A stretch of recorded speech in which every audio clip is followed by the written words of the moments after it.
Frankenstein or the Modern Prometheus by Mary Wollstonecraft, 3rd edition, 1831, Letter 4. To Mrs. Saville, England, August 5th, 17 — So strange an accident has happened to us that I cannot forbear recording it, although it is very probable that you will see me before these papers can come into your possession. Last Monday, July 31st, we were nearly surrounded by ice, which closed in the ship on all sides, scarcely leaving her the sea room in which she floated. Our situation was somewhat dangerous, especially as we were compassed round by a very thick fog. We accordingly lay to, hoping that some change would take place in the atmosphere and weather. About 2 o'clock the mist cleared away, and we beheld, stretched out in every direction, vast and irregular plains of ice, which seemed to have no end. Some of my comrades groaned, and my own mind began to grow watchful, with anxious thoughts, when a strange sight suddenly attracted our attention and diverted our solicitude from our own situation. We perceived a low carriage, fixed on a sledge and drawn by dogs, pass on towards the north, at the distance of 1/2 mile. A being which had the shape of a man, but apparently of gigantic stature, sat in the sledge and guided the dogs. We watched the rapid progress of the traveller with our telescopes until he was lost among the distant inequalities of the ice. This appearance excited our unqualified wonder. We were, as we believed, many 100 miles from any land, but this apparition seemed to denote that it was not, in reality, so distant as we had supposed. Shut in, however, by ice, it was impossible to follow his track, which we had observed with the greatest attention. About 2 hours after this occurrence we heard the ground sea, and before night the ice broke and freed our ship. We, however, lay to until the morning, fearing to encounter in the dark those large loose masses which float about after the breaking up of the ice. I profited of this time to rest for a few hours. In the morning, however, as soon as it was light, I went upon deck and found all the sailors busy on one side of the vessel, apparently talking to someone in the sea. It was, in fact, a sledge, like that we had seen before, which had drifted towards us in the night on a large fragment of ice. Only one dog remained alive, but there was a human being within it, whom the sailors were persuading to enter the vessel.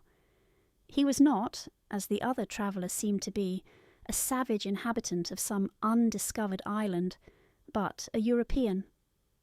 When I appeared on deck, the master said, "Here is our captain, and he will not allow you to perish on the open sea." On perceiving me, the stranger addressed me in English, although with a foreign accent. "Before I come on board your vessel," said he, "will you have the kindness to inform me whither you are bound?" You may conceive my astonishment on hearing such a question addressed to me from a man on the brink of destruction, and to whom I should have supposed that my vessel would have been a resource which he would not have exchanged for the most precious wealth the earth can afford. I replied, however, that we were on a voyage of discovery towards the northern pole. Upon hearing this, he appeared satisfied and consented to come on board. Good God! Margaret, if you had seen the man who thus capitulated for his safety, your surprise would have been boundless. His limbs were nearly frozen, and his body dreadfully emaciated by fatigue and suffering. I never saw a man in so wretched a condition. We attempted to carry him into the cabin, but as soon as he had quitted the fresh air, he fainted. We accordingly brought him back to the deck and restored him to animation by rubbing him with brandy and forcing him to swallow a small quantity. As soon as he showed signs of life, we wrapped him up in blankets and placed him near the chimney of the kitchen stove.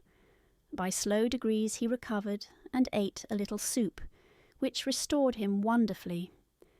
2 days passed in this manner before he was able to speak, and I often feared that his sufferings had deprived him of understanding. When he had in some measure recovered, I removed him to my own cabin and attended on him as much as my duty would permit. I never saw a more interesting creature.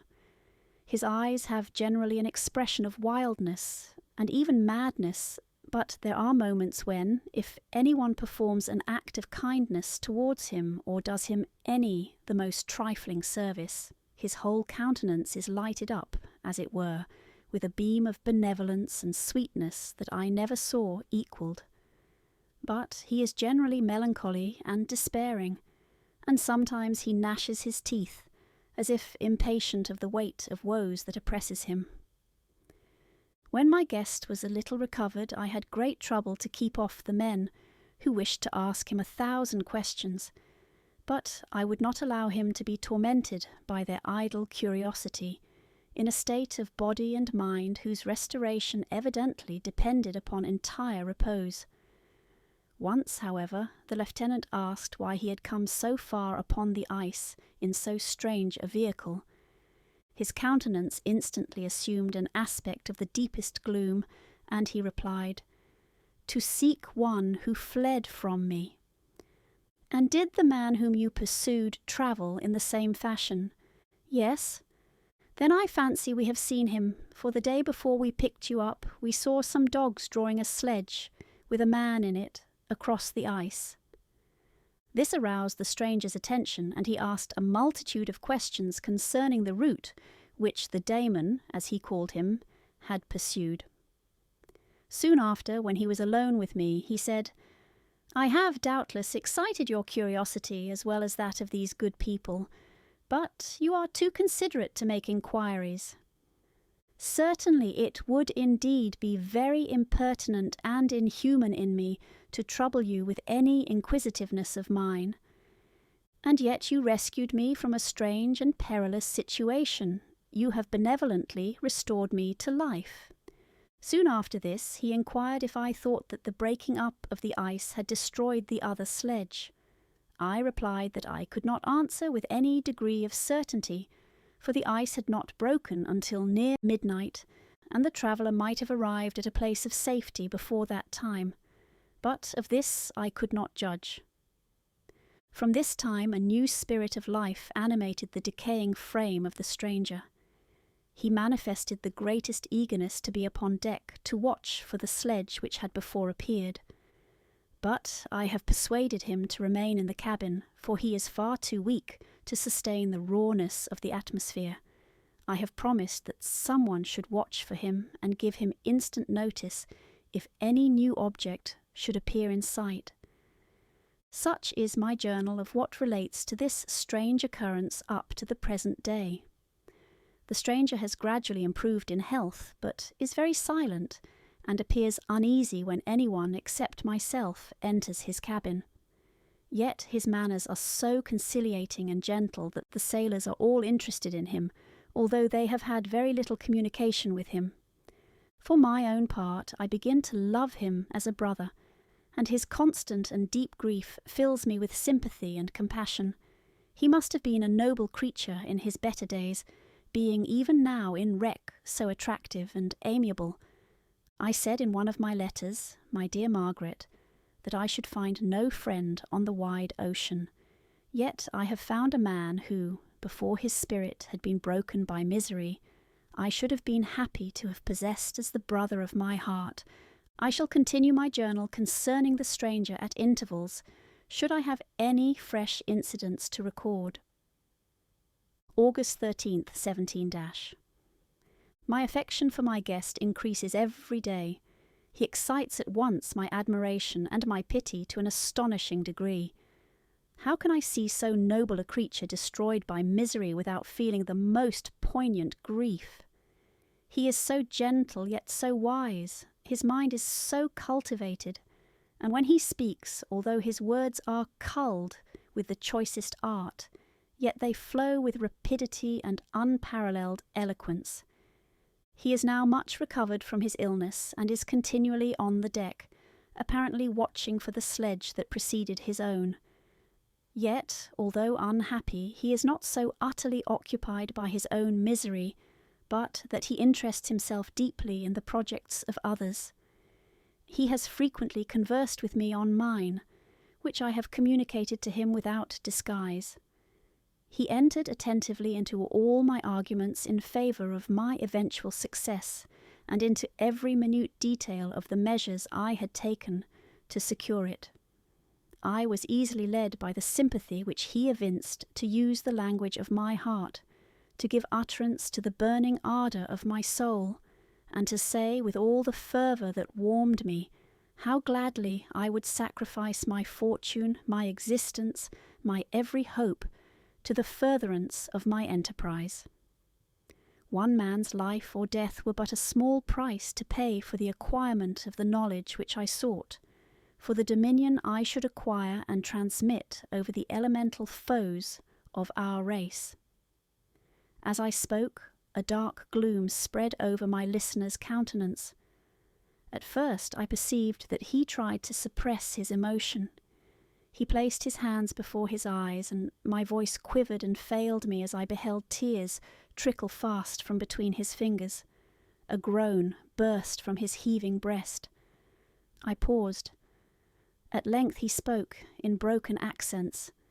"Unhappy man, do you share my madness? Have you drunk also of the intoxicating draught? Hear me, let me reveal my tale, and you will dash the cup from your lips." Such words, you may imagine, strongly excited my curiosity, but the paroxysm of grief that had seized the stranger overcame his weakened powers, and many hours of repose and tranquil conversation were necessary to restore his composure. Having conquered the violence of his feelings, he appeared to despise himself for being the slave of passion, and quelling the dark tyranny of despair, he led me again to converse concerning myself personally. He asked me the history of my earlier years. The tale was quickly told, but it awakened various trains of reflection. I spoke of my desire of finding a friend, of my thirst for a more intimate sympathy with a fellow mind than had ever fallen to my lot, and expressed my conviction that a man could boast of little happiness who did not enjoy this blessing. "I agree with you," replied the stranger. "We are unfashioned creatures, but half made up. If one wiser, better, dearer than ourselves, such a friend ought to be. Do not lend his aid to perfectionate our weak and faulty natures. I once had a friend, the most noble of human creatures, and am entitled, therefore, to judge respecting friendship. You have hope and the world before you, and have no cause for despair. But I have lost everything and cannot begin life anew." As he said this, his countenance became expressive of a calm, settled grief that touched me to the heart. But he was silent and presently retired to his cabin. Even broken in spirit as he is, no one can feel more deeply than he does the beauties of nature. The starry sky, the sea, and every sight afforded by these wonderful regions seems still to have the power of elevating his soul from earth. Such a man has a double existence. He may suffer misery and be overwhelmed by disappointments, yet when he has retired into himself, he will be like a celestial spirit that has a halo around him, within whose circle no grief or folly ventures. Will you smile at the enthusiasm I express concerning this divine wanderer? You would not if you saw him. You have been tutored and refined by books and retirement from the world, and you are therefore somewhat fastidious.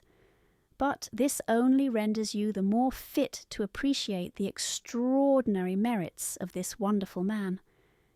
Sometimes I have endeavoured to discover what quality it is which he possesses that elevates him so immeasurably above any other person I ever knew. I believe it to be an intuitive discernment, a quick but never-failing power of judgment, a penetration into the causes of things, unequalled for clearness and precision. Add to this a facility of expression and a voice whose varied intonations are soul-subduing music. August 19th, 17-.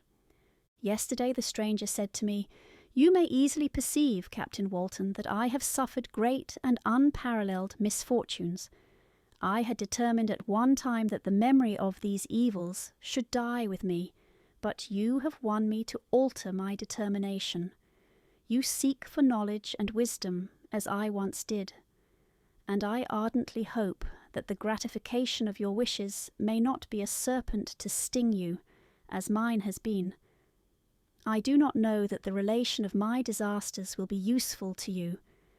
Yet, when I reflect that you are pursuing the same course, exposing yourself to the same dangers which have rendered me what I am, I imagine that you may deduce an apt moral from my tale, one that may direct you if you succeed in your undertaking and console you in case of failure.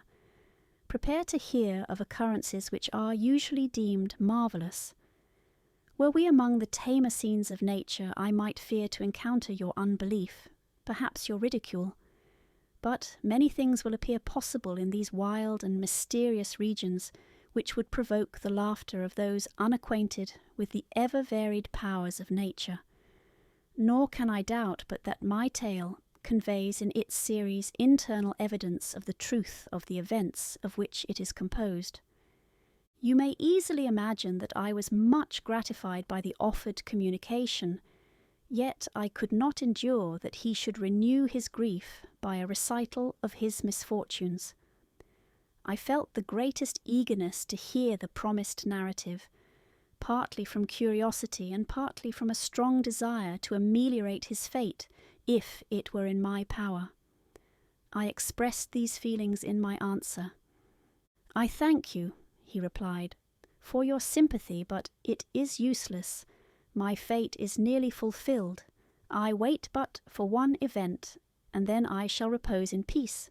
I understand your feeling," continued he, perceiving that I wished to interrupt him, "but you are mistaken, my friend, if thus you will allow me to name you. Nothing can alter my destiny. Listen to my history, and you will perceive how irrevocably it is determined." He then told me that he would commence his narrative the next day, when I should be at leisure. This promise drew from me the warmest thanks. I have resolved every night, when I am not imperatively occupied by my duties, to record as nearly as possible in his own words what he has related during the day. If I should be engaged, I will at least make notes. This manuscript will doubtless afford you the greatest pleasure, but to me, who know him, and who hear it from his own lips, with what interest and sympathy shall I read it in some future day? Even now, as I commence my task, his full-toned voice swells in my ears. His lustrous eyes dwell on me with all their melancholy sweetness. I see his thin hand raised in animation, while the lineaments of his face are irradiated by the soul within. Strange and harrowing must be his story. Frightful the storm which embraced the gallant vessel on its course and wrecked it. Thus